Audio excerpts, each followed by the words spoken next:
My name is Colette Sinclair. I'm 34 years old, and for 7 years I hadn't seen a single person from my family.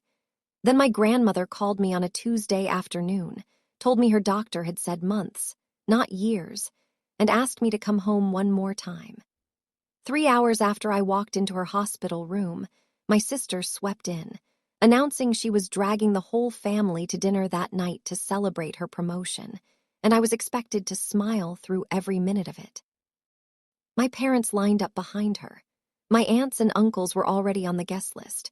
My grandmother squeezed my hand and whispered, "Just one dinner, sweetheart, for me." Not one person at that table knew I'd been carrying a folded letter in my laptop bag since 9 that morning. My sister didn't know. My parents didn't know. By dessert, every smile at that table would die. Before I take you inside that dining room, hit subscribe and drop a comment with your city and the time you're watching. I read everyone. Let me take you back Tuesday afternoon when the phone first rang. The call comes at 4:17 on a Tuesday afternoon. I remember the time because I'm staring at a site plan for the Evston Library project, chewing the end of a red pencil, and my phone lights up with a number I haven't dialed in 7 years. Ohio area code 419. I almost let it ring through. Then I see the contact name underneath. Grandma Margie. I pick up on the 4th ring. Colette, her voice is smaller than I remember, thinner around the edges. "Grandma, I'm here. Dr. Patel sat me down this morning, sweetheart. He said months, not years." I set the pencil down. I don't cry. I don't say anything for a long moment. The floor-to-ceiling windows of our office catch the late Chicago sun, and I watch a sailboat crawl across the lake. Which hospital? St. Agnes. Same one your dad was born in. I'll leave Friday morning. Colette, nobody else has to know. If you don't want them there, I won't tell them. Tell whoever you want. Grandma, I'm coming for you. She starts to cry. I listen. I let her. After 7 years of writing letters and handwriting I barely recognized anymore. This is the first time I've heard her voice in real time since the night I left Ohio. "Your father will call. He always does when I'm sick. Let him call. I love you, sweetheart. I love you too." I hang up. I close the laptop. I walk straight to David's office 2 doors down. He looks up from a stack of bid packages. "I'll be offline Friday through Sunday. Family thing. He studies my face. He's been my partner for 6 years and he doesn't ask a single question. Take a week. The merger announcement goes out Friday anyway. Drive safe." I nod. I go home to pack. Friday morning, I load a single weekend bag into the back of my Volvo and point the nose east on I-80. Chicago falls behind me in 40 minutes. Indiana passes in silence. I don't turn on the radio. David sends one text around Gary. "You good?" I send back. "Yeah, just driving. 5 hours of flat cornfield and gray sky. I've made this drive exactly once in 7 years, and that was in the opposite direction. The night I finally stopped explaining myself. The last time I took this route east, I was 27 years old, wearing a black dress, and I hadn't eaten anything in 31 hours. Tonight, I'm 34. I ate a protein bar in the parking garage. I'm driving the speed limit because the speed limit is the speed limit. I cross into Ohio at mile 267. The green highway signs start nomming towns I grew up avoiding. Toledo, Bowling Green. My turnoff. I stop at a Circle K off exit 181 for coffee and a bathroom pinned to the community corkboard by the door. Between a lost cat flyer and a church spaghetti supper announcement, there's a glossy poster. Harlow and Reeve Architects logo I haven't seen in a while, proud sponsor of the Spring Homecoming Gala. My sister's firm name in thick blue surf. I pause at it for maybe 2 seconds, then I pay for my coffee and walk out. The clerk behind the register calls after him. "Ma'am, you forgot your receipt. Keep it." "Thanks." I sit in the Volvo. I drink half the coffee. I start the engine. The town hadn't changed. Only I had. I pull back onto the highway and point the car towards St. Agnes Hospital. 22 m to go. My phone rings once. "Mom, I don't answer. I'm not ready yet. Let me tell you about the night I stopped being a Sinclair in any way that mattered. It's July 7 years ago, the ballroom at the Mommy Country Club, my parents' 30th wedding anniversary, 40 people on Thegus list, cousins I hadn't seen since Christmas, Pastor Tim, Aunt Patricia, my mother in a lavender dress, my father in a charcoal suit already halfway through his third bourbon. I'm 27. I'm wearing a black shift dress because I've just gotten off a summer design internship in Columbus, and it's the nicest thing I own. In my purse, folded 3 times, is my acceptance letter to the Illinois Institute of Technology, Master of Architecture. The program starts in 6 weeks. My parents had promised me the education fund since I was 14. $42,000 enough for the first 2 years. I hadn't told anyone about the letter yet. I was going to tell my parents over dessert. My father stands up during the toasts, glass of bourbon in his hand. He talks about love, sacrifice, raising 2 daughters who turned out pretty good considering polite laughter. Then he pivots. Your mother and I have made a decision and we wanted to tell you all together.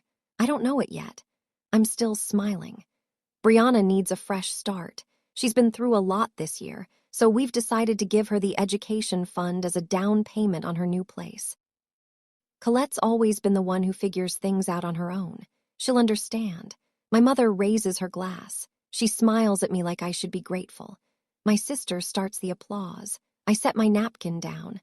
I walk out of the ballroom. I drive 400 miles that night. My acceptance letter stays folded in my purse. I never spoke to either of my parents again until today. St. Agnes smells exactly like I remember. Lemon floor cleaner and old carnations. Elevator still dings twice on the 3rd floor. Room 314, I knock once. I push the door open. She's smaller in the bed than I prepared myself for. Silver hair loose on the pillow, an IV line taped to the back of her left hand. She sees me and her whole face opens up like a window. There she is. There's my girl. I cross the room in 3 steps and I sit on the edge of the bed. I take her hand. The skin is paper thin. She smells like a lavender soap she's used my entire life. Hi, Grandma. 7 years. You look good, sweetheart. Tell me everything. I tell her about Chicago, about the apartment on Wabash with the bay window, about David, about the Evanston Library project going into construction next spring. I keep my voice low and I don't brag. I never brag with Margie. She doesn't need it. She listens. She asks questions. She asks about the library's reading room ceilings. 17 FD. I tell her oak trusses. Skylights running north-south. I Google you every week. You know that new building in Evanston? That's my girl on the board listing. You Google me. Sweetheart, I've been Googling you since 2019. I kept telling them you were fine. They never listened. Pride makes people deaf. I laugh. My eyes sting. I missed you, Grandma. I missed you more. The door swings open behind me. My mother, my father, my sister. All 3 of them in the doorway like they've been coordinating outside for the last 15 minutes. My mother has red eyes. My father has his hands in his pockets. My sister is wearing a red bodycon dress and heels. Nobody says anything for 4 seconds. My mother breaks first. She rushes the bed and wraps me in a hug. I don't return. Lavender perfume, hairspray, 7 years of unanswered texts. Oh, honey. Oh, my goodness, you look so thin. Are you eating? I don't answer. I gently pull her arms off me. Hi, Mom. My father stands in the doorway. He tips his chin exactly 1 inch. Colette, Dad. My sister glides in like she's walking a runway. She's carrying a plastic cup of champagne, which I'm pretty sure is against hospital policy. She leans over the bed to kiss Margie's cheek. Grandma, we're going to let you rest. Colette, you made it finally. Welcome home, sis. I nod. I came to see Grandma. Of course you did. And she's doing great. Dr. Patel already cleared her for the dinner tonight. 2 hours out of bed. It'll be good for her. What dinner? My mother grabs my hand tight, pleading. Brianna just got a huge promotion, honey. We booked the Lantern for 700, family and a few close friends. We've been planning this for 3 weeks. Mom, I drove 5 hours. I came for Grandma. Colette, please. Everyone's already been told you're coming. It would be embarrassing if you didn't. Brianna flashes teeth at me. It would mean a lot, sis. Really, family comes first. That's what tonight is about. I look at Margie. My grandmother is watching me very carefully. Her eyes are clear. She knows exactly what's being asked of me. She lifts her free hand and pats the back of mine. Once go, sweetheart. 1 dinner for me. Grandma, 1 dinner. My sister claps her hands together. It's settled. Mom, I'll drive Colette home so she can change. I look at my grandmother one more time. She winks at me. I say yes. The house I grew up in looks almost exactly the same from the curb. Same white clapboard, same hydrangeas my mother obsesses over. Same porch swing I used to read on. Inside, every trace of me has been sanded off. My childhood bedroom is a yoga studio, pale pink walls, a cork mat in the middle of the floor. My bookshelves are gone. My Frank Lloyd Wright poster is gone. A framed Peloton schedule hangs where my drafting desk used to be. My mother follows me up the stairs. We converted it 5 years ago. I do Pilates now. The light is so good in here. It's nice, Mom. Your boxes are in the garage. I can get Dad to pull them down if you want them. No. Downstairs. The mantel over the fireplace holds a wedding photo of my parents, a senior portrait of Brianna, and a staged engagement photo of Brianna and Brett. There is not one photograph of me anywhere in the living room. I'm not offended. I just notice. In the guest bedroom, I open my weekend bag. I pull out a black blazer, a white silk blouse, and a pair of simple black slacks. I fix my hair into a French twist. I put on the silver drop earrings David gave me after we closed the Evston deal. I slide my feet into low black heels. I sling my laptop bag crosswise over my shoulder. My mother appears in the doorway. Honey, do you really need to bring that bag? It's a family dinner, work habit. It looks a little cold, sweetheart. I travel light, Mom, but I always bring work with me. She opens her mouth. She closes it. She turns and goes downstairs. I check the folder inside the bag one more time. My father drives. My mother sits in the passenger seat, fussing with a string of pearls. Brianna sits in the back with me, legs crossed, scrolling her phone, occasionally glancing at me the way you check your reflection in a storefront. The Lantern Steakhouse is the nicest restaurant in a town of 14,000 people. Brass sconces, white tablecloths, a corner booth where the mayor eats on Thursdays. Brianna is talking before we're off our street. So, Mom, I didn't tell you this earlier, but the firm just finalized that big merger this week. They're bringing in some Chicago partner. Totally boring. Probably some old guy with a bald spot, but it means I'll be SVP by Christmas, easily. My mother makes an impressed sound. Oh, honey, that's incredible, right? The new managing principal flies in next month for the integration meeting.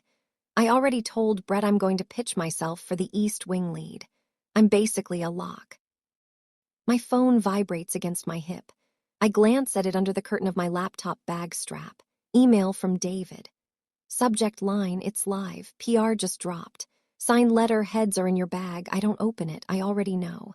Colette, you've been quiet. What do you think? I look up from my phone. About what, Brianna? About my promotion. Aren't you going to say anything? Congratulations. Thanks, sis. My father catches my eyes in the rearview mirror. Tonight is about Brianna Colette. Let's make it easy on everyone. Okay, Dad. I slide the phone back into my pocket. The parking lot of the Lantern is already half full. 12 cars I recognize. Brianna has been rehearsing this night for years. I just been working. Inside the Lantern, the hostess leads us past the bar and through the main dining room to a long private table in the back corner. 14 chairs, 3 of them already occupied. Aunt Patricia stands up and rushes to hug me. She smells like white diamonds. Oh my goodness, Colette, you look wonderful. Wonderful. Hi, Aunt Patricia. Uncle Jim shakes my hand like I'm a business associate. Pastor Tim rises slowly, a napkin still tucked into his collar, and takes my hand in both of his. Colette, it's been too long. I prayed for you every Sunday. Thank you, Pastor. Cousin Megan and her husband wave from the far end. The neighbors from 2 doors down, the Hendersons, have already started on the bread basket. My grandmother is wheeled in 3 minutes later by a nurse from St. Agnes, and the whole table makes room for her. 4 people at the table directly next to ours are mid-con conversation over whiskey and water. Dark suits, a laptop open on the corner of the table. I don't look long enough to register faces. My father taps his glass with a butter knife. He stands. Folks, thanks for coming on short notice. We're here to celebrate Brianna's new title, Senior Director of Client Relations at Harlow and Reeve Architects. Applause around the table. As some of you know, this family has had its challenges, but tonight is about the ones who stayed. Some of us made something of ourselves right here at home. Not everyone had to run off to Chicago to find themselves. He raises his glass in Brianna's direction. He does not raise it in mine. To Brianna. To Brianna. The table echoes. I lift my water glass half an inch. It ake a sip. I set it back down. My grandmother reaches under the table and finds my hand. The waiter brings the first round of appetizers, crab cakes, a charcuterie board, a wedge salad for my grandmother. Pastor Tim leans across the table. His tone is gentle and curious and maybe a little apologetic for the 7-year silence. Colette, we haven't heard a word from you in ages. What are you doing out in Chicago these days? Every head at the table swivels toward me. I work in architecture. Brian LF's before the sentence is all the way out. Oh my God, Pastor, don't let her fool you. She does office admin at some firm. It's really cute. She basically answers phones and runs the copier. Pastor Tim blinks. I don't correct her. I pick up my fork. I cut a piece of wedge salad and bring it to my mouth. Aunt Patricia frowns. Colette, honey, is that true? Brianna jumps in again before I can swallow. Come on, Aunt Patty. Not everyone can be a senior director. We all find our level. I vet old Mom 1,000 times. Colette is doing what makes her comfortable. There's no shame in a support role. My mother nods supportively at her youngest daughter. She's always been happier behind the scenes. My mother agrees. Uncle Jim snorts into his bourbon. Girl works at a desk. That's more than my kids do. Laughter. Light. Easy. The kind of laughter that ripples around a table when nobody thinks the target is listening in any way that counts. At the next table over, the man in themidal seat lifts his head 1/4 of an inch at the word architecture. He glances toward our table, then down at his phone, then back at his laptop. I catch the motion out of the corner of my eye. I don't turn my head. I sip my water. I keep eating. The night is young. My grandmother clears her throat. Everyone at the table turns. At 81, with an IV port still hidden under her cardigan sleeve, she still commands a room. Colette is doing very well. Very well. Her voice is soft but steady. My mother reaches across and pats her hand like she's quieting a toddler. Mom, don't push her. She doesn't like attention, you know that. My father sets his bourbon down. Some of us didn't get to run off to Chicago, Mom. Some of us stayed and took care of our family. That matters too, Richard. My grandmother's tone sharpens. Don't. What? I'm making a point. You're making a scene. I'm making a point. The table goes quiet for a beat. Pastor Tim suddenly becomes very interested in his crab cake. I squeeze my grandmother's hand under the table. It's okay, Grandma. Eat. Dr. Patel wants you to eat. She turns her face toward me. Her eyes are wet. Not for me, sweetheart, for them. The ones who talk loudest about taking care of family are almost never the ones doing it. Her voice stays below the cover of the candles. Only I hear her clearly. I know, Grandma. You don't have to sit here and take this. I do, though. One dinner, that was the deal. She nods Anceslow and picks up her fork. She eats 2 pieces of lettuce. She sets the fork down. At the other end of the table, Brianna has moved on to a story about her Turks and Cow's engagement, raising her left hand so the candle light catches the diamond. 3 carats, maybe 2.5. My mother is already cooing. My father watches me. I don't look back at him. I let him watch. Brianna holds her left hand out over the table like she's displaying evidence. So Brett got down on one knee on the Sunset Beach. There were rose petals, a violinist. He had a whole speech prepared. My mother claps her hands under her chin. 2.5 carats. 2.7 technically oval-cut platinum band. The phone makes its way around the table. Aunt Patricia oos. Cousin Megan says something about how she cried at the proposal video. When the phone gets to me, I glance at it. The ring is beautiful. I hand the phone back across. It's lovely, Brianna. Congratulations to both of you. She tilts her head at me like I'm a puzzle she's already solved. Thanks, sis. Speaking of which, you're 34. What's your timeline looking like? My timeline for what? You know, marriage, kids, the real stuff. Aunt Patricia shifts uncomfortably. Colette, honey, are you seeing anyone up in Chicago? I'm focused on work right now. Brianna laughs like I've told a joke. Oh my God, she's married to her little office job. That is so cute. My mother makes a sympathetic face. Some women just aren't the marrying type, and that's fine. That's fine, too. Brett, my sister's fiancé, pauses with a piece of bread halfway to his mouth. He looks at me across the table. He looks at Brianna. He looks at me again.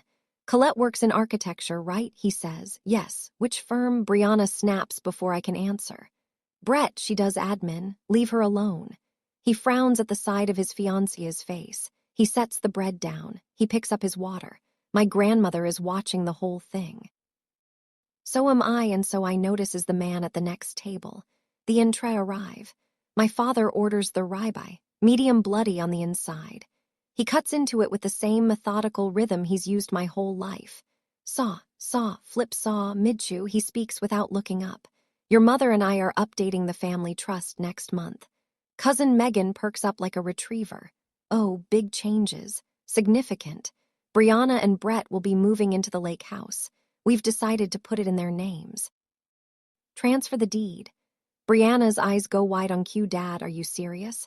Right now, we're serious. The lake house has been empty too long. Young family deserves it. My mother beams. And what about Colette? Aunt Patricia asks. Her voice is careful. My father still doesn't look up. He cuts another piece of steak. Colette has made her choices. The estate will go to the ones who stayed with the family. That's how your mother and I feel about it. There's a small, sharp silence at the table. I set my fork down. I fold my hands in my lap. I do not react. My grandmother's jaw tightens. Her whole face changes for a half second. Richard, my father keeps eating. Dad, that's your decision, I say. My voice is quiet, level. I've never asked for anything from you. I'm not asking now. That's right, you haven't.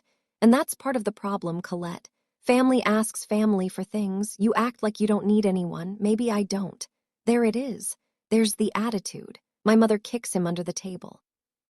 He grunts. Pastor Tim clears his throat and asks about the wine list. I pick my fork back up. I finish the piecey off asparagus on my plate.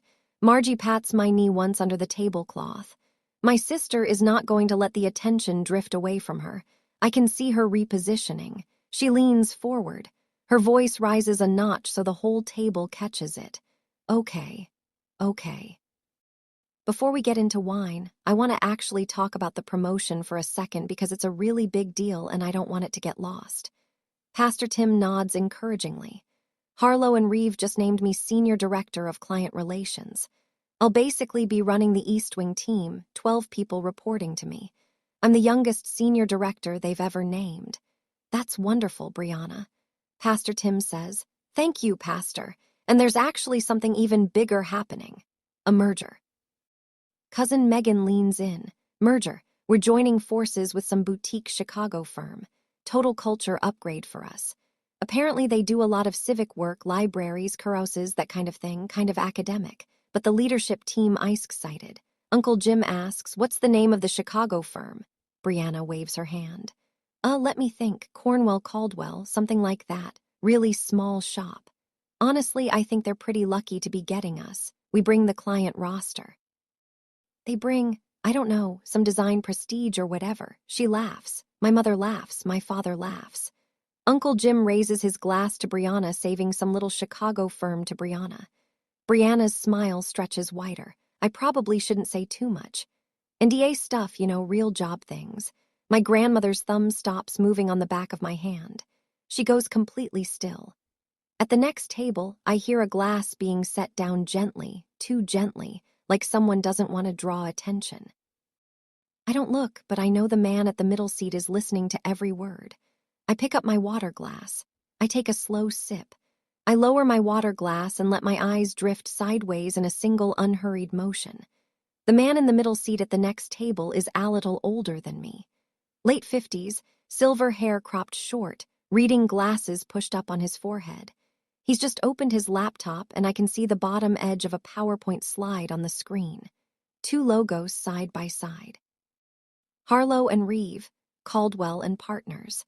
The man is Daniel Reeve, founding partner of the firm my sister is currently describing as a really small shop. I've been on 6 Zoom calls with him in the last 4 months, including the closing call Tuesday. He lives 2 towns over. He's in the Lantern tonight with his integration consultants, prepping for the community announcement meeting he's running in town Monday morning. He lifts his eyes over the rim of his reading glasses. They meet mine across the narrow gap between our tables. His mouth opens half an inch. I give him the smallest possible nod. It doesn't say anything, it just says, "I see you." He closes his mouth. He stands up slowly, drops his napkin on his chair, and excuses himself toward the restroom hallway. I watch him take out his phone as he walks. When I turn back to my own table, my grandmother is watching my face.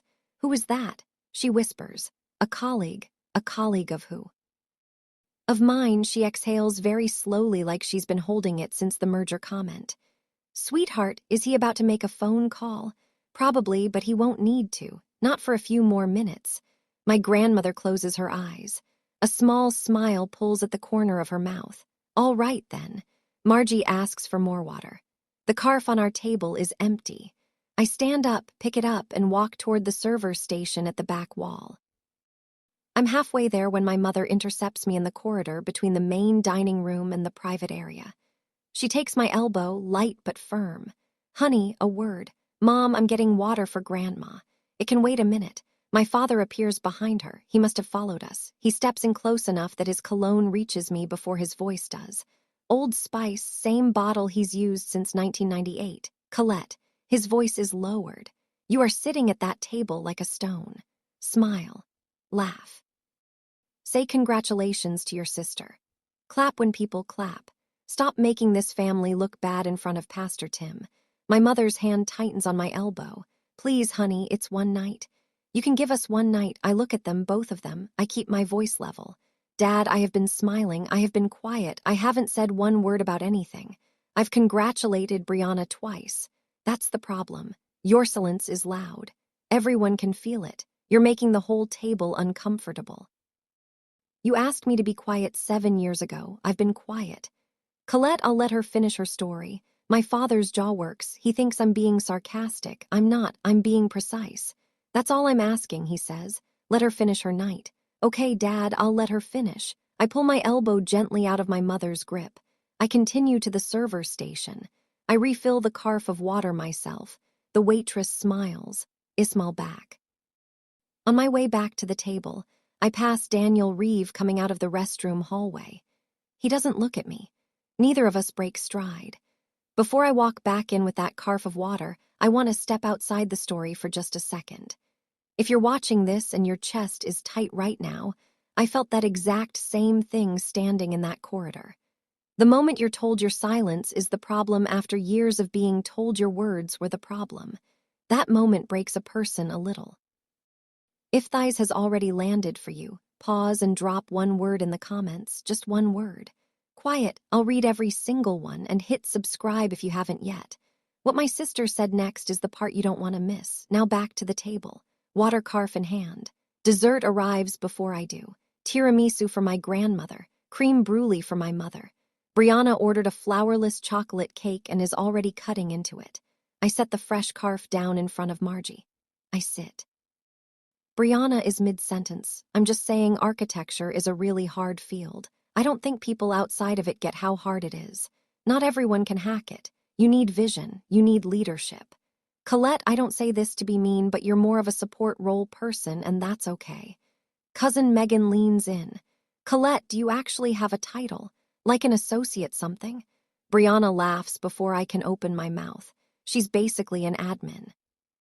"I checked her LinkedIn last year." My mother nods. She never puts anything on her social media. "That's because there's nothing to put," Brianna adds, and the table gives her the laugh she's been chasing. I cut a piece of Margie's tiramisu with a clean spoon and offer it to her. She takes it. She swallows it. She squeezes my hand. Brett across the table is staring at his cake like he's reading something unpleasant in the chocolate. "Brianna, what did Colette study in college?" he asks. "I don't know." "Art or something, you don't know." "Brett, it doesn't matter. She's doing fine. It's a simple question." Brianna's smile flickers for the first time all night. My father cuts in. "Enough, Brett. We're here to celebrate your fiancé. Let's not drag this down." Brett goes quiet. He sips his water. He does not stop looking at my sister. I adjust the laptop bag on my lap. The folder inside is right where I left it. My grandmother under the table squeezes my hand 3 times. It's the old signal. "It means your turn." I turn my head toward my grandmother. The table is still buzzing around us. Brian I's explaining to cousin Megan the difference between a junior associate and a senior director. Margie's eyes are on mine, clear, steady, a little wet. "Sweetheart," she says barely above the candle light. "It's okay to speak now." "Are you sure, Grandma? I raised you. I know what you can do when you decide to do it. I wasn't going to do it here. I was going to leave and go back to Chicago. I came for you. I know you came for me, and I'm telling you, you've taken enough tonight for a lifetime. Speak." I look at her, really look at her. The thin silver hair, the paper-thin skin on her knuckles, the cardigan she's been wearing for 10 winters. This woman raised my father, and she raised me when my father forgot how. "Grandma, if I say what I know, this night ends badly. This night already ended badly, Colette. Hours ago. You just haven't called it yet. Okay. I didn't ask you to come home to watch them break your spirit, sweetheart. I asked you to come home so you could close the door properly on your terms." I nod. Her hand tightens on mine one more time. "Close it, baby." I lift my head. I look at my sister across the table. She's laughing at something Uncle Jim said. Crumbs of chocolate cake on her napkin, candle light in her earrings. She has no idea what's about to happen. Neither does my father. Neither does my mother. I take a long, slow breath. I reach down and pull my laptop bag up into my lap. Brianna catches the movement of my bag coming up into my lap. She stops mid-sentence. "Okay, hold on. Before we move on, I have a serious question. Colette, yes, what is your actual title? Because I asked Mom tonight and she doesn't even know. I'm not being mean. I promise, just tell us. Are you an assistant, a project coordinator, an associate? I think people would like to know." Her tone is pure sweetness, the kind she reserves for when she has an audience and wants to look gracious about humiliating someone. My father beside her puts down his fork. "Answer your sister, Colette." My mother on the other side nods urgently. "Honey, just tell us something. Anything. Put everyone at ease." Pastor Tim has gone very still. Aunt Patricia is watching me with her hand half raised like she wants to stop this and doesn't know how. At the next table, Daniel Reeve has turned his chair a quarter turn toward us. His laptop is closed now. His hands are folded on the tablecloth. He is listening. "Colette," Brianna prompts. I unzip the top flap of the laptop bag. The sound is small. The table hears it anyway. "You're right, Brianna," I say. I should have answered the first time Pastor Tim asked. So I'll answer now. I slide the bag strap off my shoulder and set the whole bag on my lap properly. My hand goes inside. I don't rush, I don't fumble. I pull out a single thin plastic folder. I set the folder on the tablecloth in front of me. Closed. The table, for the first time all evening, is completely silent. I brought something with me today in case it came up. I didn't think it would. Brianna's voice smaller. "Colette, what is that?" I keep my hand on the folder. I've spent 7 years not explaining myself to any of you. Tonight, I'll make an exception. I open the folder. Inside are 3 sheets of paper. Heavy stock, watermarked, printed on letterhead I helped design myself 4 years ago. I pull the top sheet out and hold it face down for a moment. The paper catches the candle light, and I can see the faint shadow of the logos bleeding through from the other side. 2 logos side by side. My father squints. "Colette, what is this? Some kind of stunt?" "No, Dad. It's a press release. My firm sent it out at 9 this morning." I turn the page over and slide it across the white tablecloth toward Brianna. Not fast, not slow. The way you pass a contract across a conference table. The header is clean and centered. Caldwell and Partners plus Harlow and Reeve Architects. Official merger announcement. Brianna looks down at it. Her eyes scan the first line, then the second. Her lips move. Effective immediately. The combined firm will be led by managing principal. She stops. Her mouth stays open. The name printed under the title is mine. Colette M. Sinclair, formerly of Caldwell and Partners, Chicago, Illinois. The table is dead silent. Pastor Tim is the first to lean forward. He reads the letter head upside down from across the table. His eyebrows rise slowly like a drawbridge. My mother's hand drifts up to her throat. Uncle Jim sets his bourbon down so carefully you'd think the glass was made of eggshell. I wasn't going to mention it, I say, but you asked. Brianna still hasn't looked up from the paper. Her mouth is still open. The chocolate cake sits untouched in front of her. I pull the second sheet from the folder. A one-page biography. My head shot in the upper right corner. Below it, a list of projects. The Evanston Library, the DuPage County Courthouse renovation, the Lakeview Community Arts Center. 7 years of work printed on one page. I lay it flat beside the first sheet. The merger between Caldwell and Partners and Harlow and Reeve was announced internally last week. The public release went out this morning at 9 Central. I'm the new managing principal of the combined firm. My voice doesn't shake. I don't raise it. I talk to the table the way I talk to a conference room full of engineers. Steady, factual. I didn't come here tonight to say this. I came to Ohio to see my grandmother. Brianna invited me to dinner. I came because Grandma asked. If nobody had asked about my job, this folder would have stayed in the bag. Brianna lifts her eyes from the letterhead. Her face has gone white under her foundation. The blush on her cheekbones looks painted on a mannequin. She starts, Brianna, the announcement went public this morning. Your firm's HR will send a company-wide email Monday. I'm your new managing principal. My father's knife clatters against his plate. He's not cutting steak anymore. He's gripping the edge of the table. Aunt Patricia covers her mouth with both hands. Cousin Megan's phone is in her lap. She's not recording. She's texting someone under the table. I can see her thumbs moving. Pastor Tim stands up. He buttons his blazer. He looks at me. Colette, I owe you an apology. Several, in fact. You don't, Pastor, but I appreciate that. My grandmother beside me in her wheelchair hasn't said a single word. She doesn't have to. Her hand is still in mine. Brianna pushes back from the table. Her chair legs screech against the hardwood. No, this is fake. You printed this at a Kinko's. Dad, look at this. She made this up to ruin my night. She snatches the letterhead off the table and holds it up to the light like she's checking a counterfeit bill. Her hands are shaking. The watermark is right there, Brianna, I say. Same letterhead your office uses for external correspondence. You don't get to do this. You left. You chose to leave. I did leave and I went to work. This is a lie. Then call Daniel Reeve. He's the founding partner of your firm. He's sitting at the table right behind you. Brianna freezes. She turns her head slow like something mechanical. Daniel Reeve is already standing. He buttons his sport coat. He walks the 4 steps from his table to ours. He places one hand on the back of Brianna's chair, Miss Sinclair. He says it to her first. Polite, measured. I apologize for not introducing myself earlier. I didn't realize you and Colette were related. He turns to me. Congratulations again, Colette. The integration team is excited to have you in the building next month. I was actually finalizing the transition deck tonight. He turns back to Brianna. Brianna, I should mention all senior director appointments are under review as part of the merger restructuring. Standard procedure for an integration of this size. We'll be scheduling one-on-ones starting Monday. Brianna's jaw is locked. Brett at the far end of the table drops his napkin on his plate. He does not speak. He does not look at Brianna. He looks at me. My father is still gripping the table. My mother has started to cry. Daniel nods to the table and returns to his seat. My father stands up. His chair hits the wall behind him.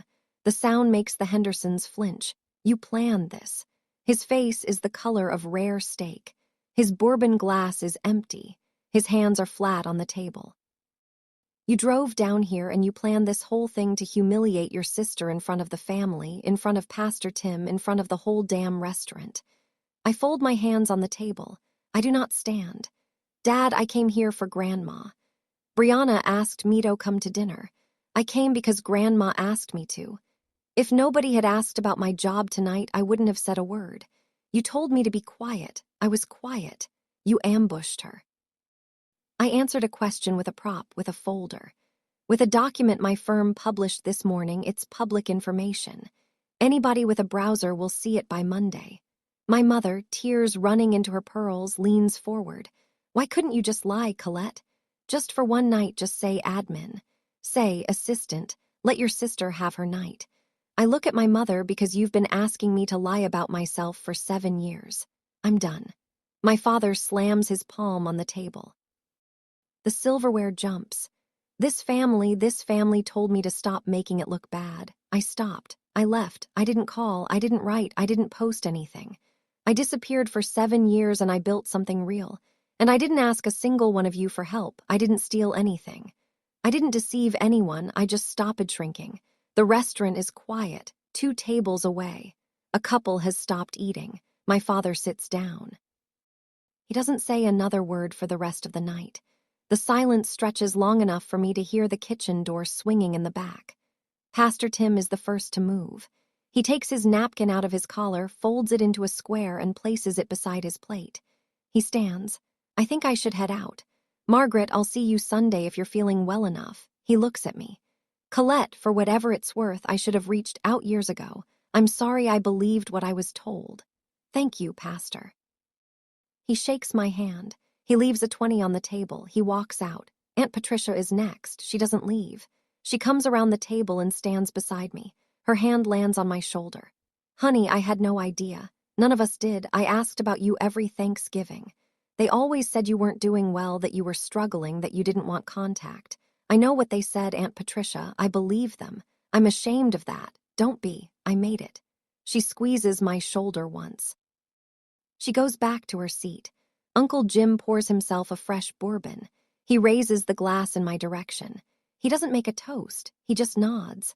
Cousin Megan is crying quietly into her napkin. The Hendersons from 2 doors down look like they've just witnessed a car accident in slow motion. They signal the waiter for the check. Brianna pushes her chair all the way back from the table. She stands, mascara running, foundation cracking at the jawline. She grabs her clutch. She doesn't look at me. She doesn't look at anyone. She walks out of the restaurant through the front door. Brett watches her go. He does not follow. He picks up his water glass and drinks the whole thing. I turn to my grandmother. The rest of the table is background noise now. My mother is dabbing at her face with a napkin. My father is staring at his steak like he's reading a eulogy in the grain. I kneel beside Marge's wheelchair. I level. Grandma. She reaches up and puts her hand on my cheek.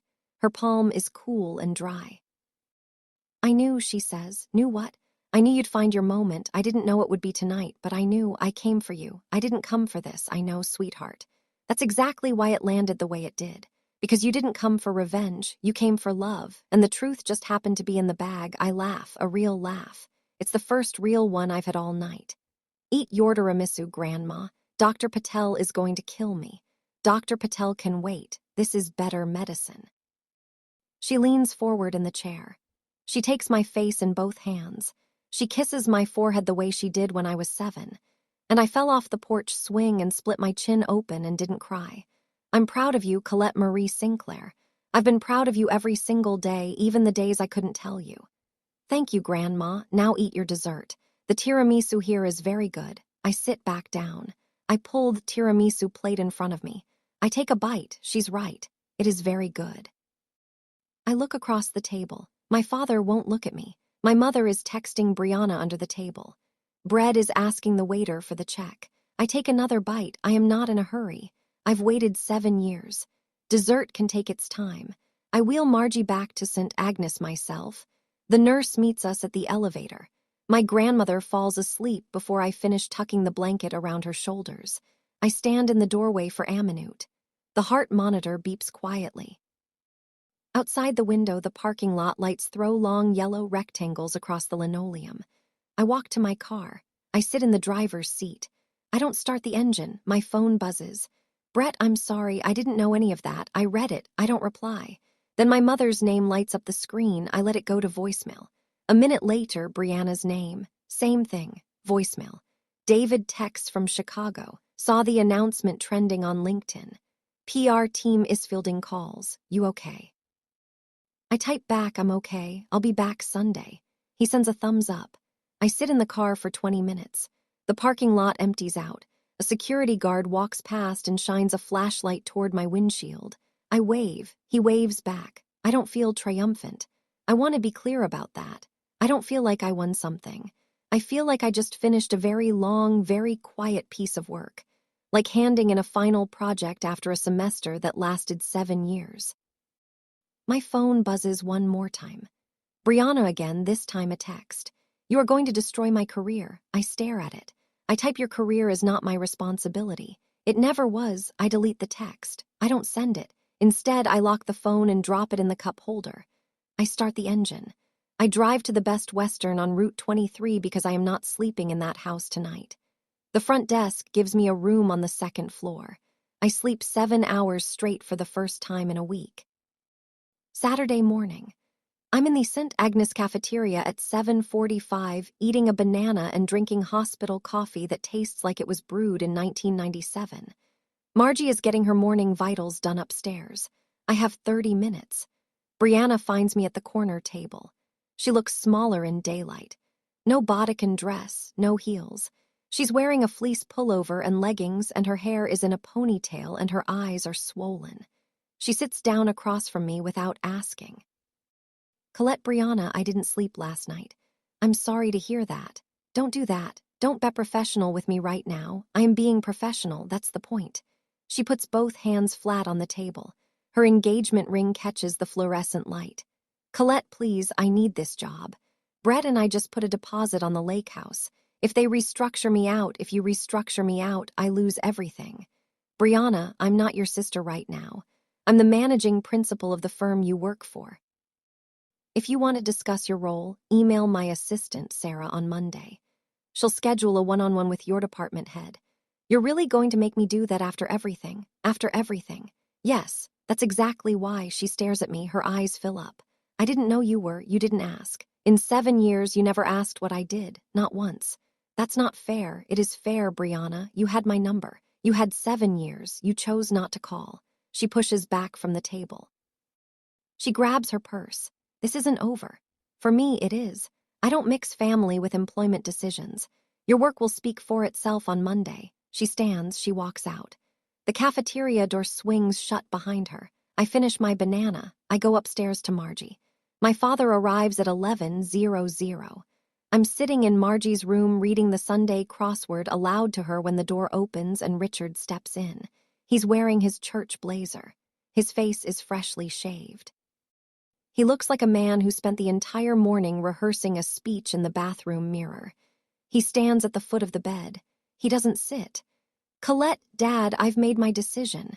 Your mother and I are removing you from the family trust entirely. The lake house, the property on Route 12, the savings account, all of it goes to Brianna. That's final. I set the crossword down. Dad, I've never been in the trust. You told me that 7 years ago. He opens his mouth. He closes it. My grandmother speaks from the bed. Her voice is thinner than yesterday, but it carries. Richard, sit down. Mom, this is between me and sit down. He sits on the vinyl chair by the window like he's 10 years old and she's caught him lying about who broke the basement window. Margie looks at him for a long time. The heart monitor beeps. The IV drip clicks. I've watched you punish this girl for being honest for 30 years, Richard. First for asking questions, then for leaving, then for succeeding. I'm done watching. She turns to me.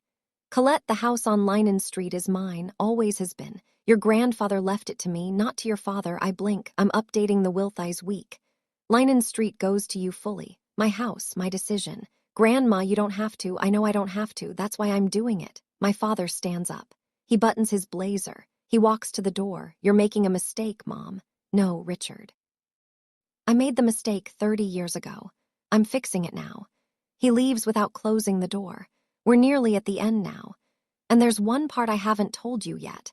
What my grandmother said to me 3 days later on her front porch about the real reason this family worked the way it did for 30 years. If you want to hear it, stay with me for just a few more minutes. And listen, if this story has reached the right person at the right time, share it with someone who needs to hear it tonight. That's all I ask. The last chapter is the one that changed me. Brett catches me in the hospital parking lot Sunday morning. I'm loading my weekend bag into the Volvo, getting ready for the drive back to Chicago. He's parked 3 spots over, leaning against his truck, arms crossed. He looks like he hasn't slept much either. Colette, you have a minute. A short one. He pushes off the truck and walks toward me. I'm not going to pretend I didn't see what I saw Friday night. I've been thinking about it for 48 hours straight.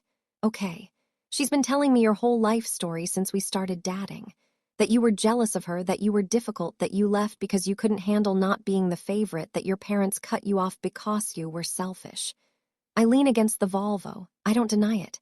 I don't confirm it. I let him talk. Was any of that true? Brett, I'm not going to tell you what to believe.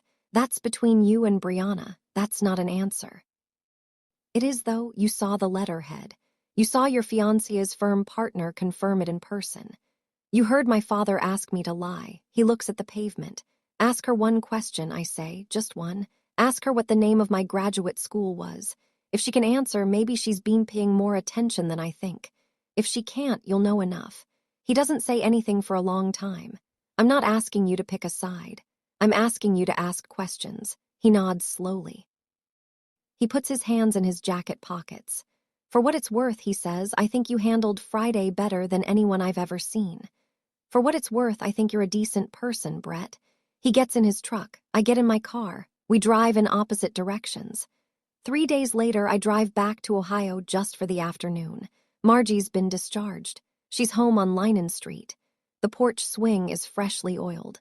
There are 2 mugs of tea on the side table. She's wrapped in the blue afghan she's had since before I was born. I sit beside her. The October air smells like burning leaves and wet grass. Your father was the scapegoat of his own father, she says. I look at her. Your grandfather, God rest him, was not an easy man. He picked Richard apart every day of his life, called him slow, called him soft, called him useless.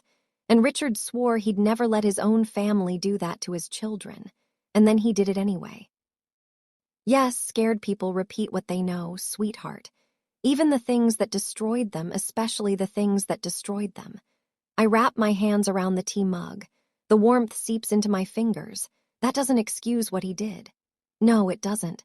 Not for 1 second, but it might explain why you stayed quiet for so long. You were trying not to become him, trying not to be the one who hurts people with the truth. I think about that for a long time. The porch swing cacks. A school bus rumbles past 2 streets over. I think I stopped being afraid of becoming him the day I left, I say. Then you're already freer than he'll ever be. She reaches over and puts her hand on mine. Thin fingers, warm. The family you're born into isn't always the family you end up with, Colette. Sometimes the family is one grandmother on a porch. I lean my head against her shoulder. I'm okay with that, Grandma. So am I, sweetheart. So am I. We sit there until the tea goes cold and the street lights come on. Sunday night, my apartment on Wabash, the bay window faces east. The lake is a dark sheet of glass 5 blocks away. I drop my bag by the door. I hang my coat. David is at the office. He texted 20 minutes ago, coffee on your desk. Welcome back. I walk in. The coffee is lukewarm. The Evston Library drawings are spread across the table. A sticky note in David's handwriting. Integration call with Harlow and Reeve. Tuesday, 10 a.m. You're cleared to lead. I sit down. I open my laptop. I stare at the drawings for a minute without reading them. David knocks on the open door. So how was it? My sister works for me now. My dad is writing me out of a trust I was never in. My grandmother is leaving me her house on Linen Street. David takes a sip from his own coffee. He leans against the doorframe. In that order. No, in the only order that matters. Grandmother first. He nods. He doesn't press. Evston Library review is Thursday. Structural team sent the trust samples. They look good. Good. You okay, Colette? I look up at him, my partner, my colleague, the person who has watched me build this thing from a folding table in a rented office to a 90-person firm over 7 years and has never once asked me to be anything other than exactly what I am. I'm okay, David. Really. He goes back to his office. I hear his chair roll across the floor. I pull the Evston drawings closer. 17 FT ceilings, oak trusses, skylights running north-south, my grandmother's favorite part. I pick up a red pencil and start marking revisions. I'd been gone 3 days. The work hadn't missed me. That was the quietest gift of all. Monday morning, 9:15, I'm at my desk. The Chicago River is gray and calm through the window. David is in the conference room next door running a spec call with the structural engineers. My inbox has 47 new emails. I open the one from Sarah, my new assistant. Subject scheduling. Brianna Sinclair. Brianna Sinclair has requested a meeting regarding her role under the new organizational structure. She is available Tuesday through Thursday this week. What should I tell her? I type 4 lines. Sarah, thank you for flagging this. Please forward the request to HR. All restructuring conversations go through process.